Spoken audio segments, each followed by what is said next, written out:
কোচবিহারে তৃণমূলের গোষ্ঠী কোন্দল। এবার কোচবিহার পুরসভার চেয়ারম্যান রবীন্দ্রনাথ ঘোষকে পদত্যাগের মেসেজ। রবীন্দ্রনাথ ঘোষকে চেয়ারম্যান পদ থেকে পদত্যাগের এসএমএস জেলা তৃণমূল সভাপতি। পদত্যাগের মেসেজ পাঠিয়ে বার্তা জেলা তৃণমূল সভাপতি অভিজিৎ দেবভৌমিকে। জেলা সভাপতির কথায় পদত্যাগ করব না, জেলা সভাপতির এখতিয়ারের মধ্যে পড়ে না। কে থাকবে পদে আর কে থাকবে না সেটা জেলা সভাপতি দেখার বিষয় নয়। রাজ্য নেতৃত্বের থেকে কোনো বার্তা আসেনি। যতক্ষণ রাজ্য নেতৃত্ব কিছু জানাচ্ছে আমি পদত্যাগ করব না, আমি মুখ্যমন্ত্রীর একান্ত সৈনিক, মুখ্যমন্ত্রী যদি বিষ খেতে বলেন তাই খেয়ে মরব। যদিও তৃণমূল জেলা সভাপতির কোনো প্রতিক্রিয়া মেলেনি। বর্তমান চেয়ারম্যানকে কোণঠাসা করার চক্রান্ত, পাল্টা দাবি বিজেপি।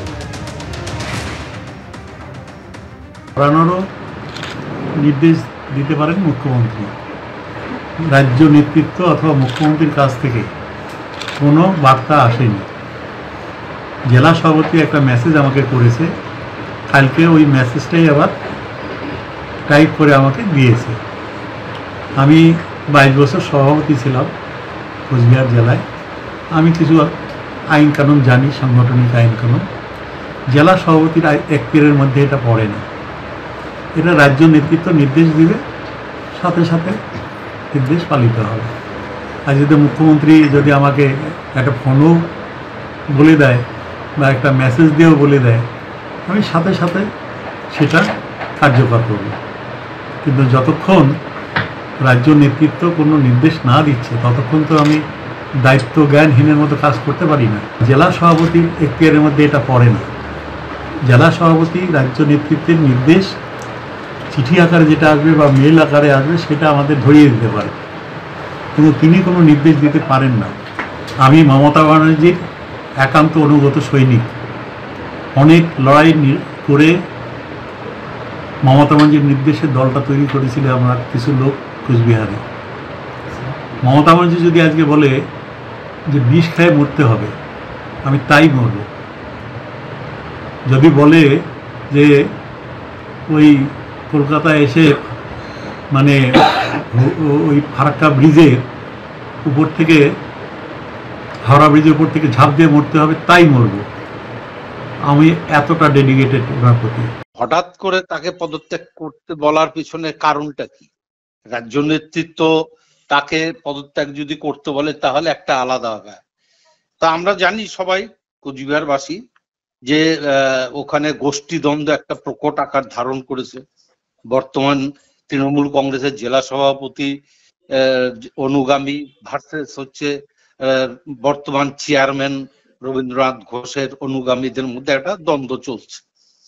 এমতো অবস্থাতে কি করে বর্তমান চেয়ারম্যানকে কোণঠাসা করে দেওয়া যায় তার হয়তো একটা চক্রান্ত, জানি না, সেটা তো তাদের দলের আভ্যন্তরীণ ব্যাপার। চলে আসি পরের খবরে। স্বর্ণ ব্যবসায়ী খুনে এবার গ্রেফতার করা হলো কোচবিহারের তৃণমূলের ব্লক সভাপতি সজল সরকারকে। সজল সরকারকে গ্রেফতার করা হয়েছে এবং তার 10 দিনের পুলিশ হেফাজত হয়েছে। এর আগে যে দুজনকে গ্রেফতার করা হয় তাদের জেরা করে সজলের নাম আসে এবং এই ঘটনার সঙ্গে সরাসরি তার যোগ রয়েছে এমনই দাবি করা হচ্ছে পুলিশ সূত্রে। স্বর্ণ ব্যবসায়ীকে মারধরের দিন ভিডিওর গাড়ির চালক রাজু ঢালি মোবাইলে ভিডিও তুলেছিলেন। আদালতে দাবি করেছে সরকার পক্ষের আইনজীবী, আর সেই ফোন বাজেয়াপ্ত করেছে পুলিশ। আর সেই ফুটেজে কোচবিহারের তৃণমূল নেতার ছবিও দেখা গেছে। তৃণমূল নেতার মোবাইলের টাওয়ার লোকেশনও দেখাচ্ছে নিউ টাউন। আদালতে সরকার পক্ষের আইনজীবী এমনই দাবি করেছেন। গতকাল সন্ধ্যে শিলিগুড়ি থেকে গ্রেফতার করা হয় সজল সরকারকে।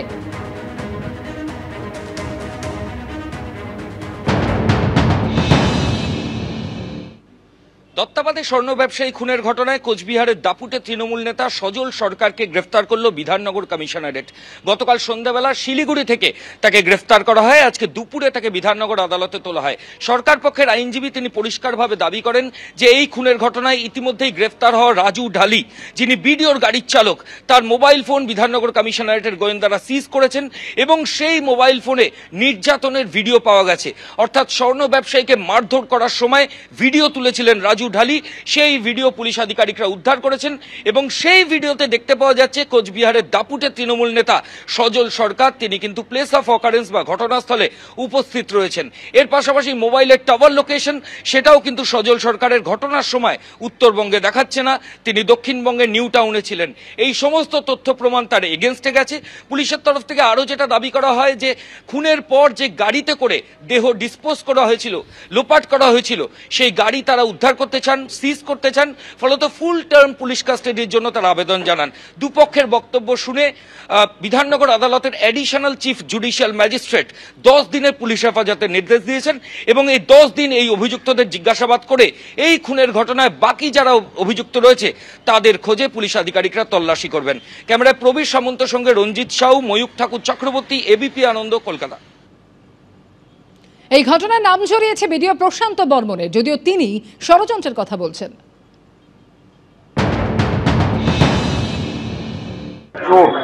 তিনি বড় গলায় কথা বলছেন এবং যিনি সোনা গলিয়েছেন তিনিও বড় গলায় তার পরিবার কথা বলছেন। প্রশান্ত বর্মন একটা শিডিউল কাস্ট কমিউনিটির ছেলে, তাকে কিভাবে দাবাং থেকে মাটিতে শোয়ানো যায় সেটারই একটা চক্রান্তকারীরা চক্রান্ত করে যাচ্ছে। রাজবংশীদের সঙ্গে সবসময় চক্রান্ত হয়।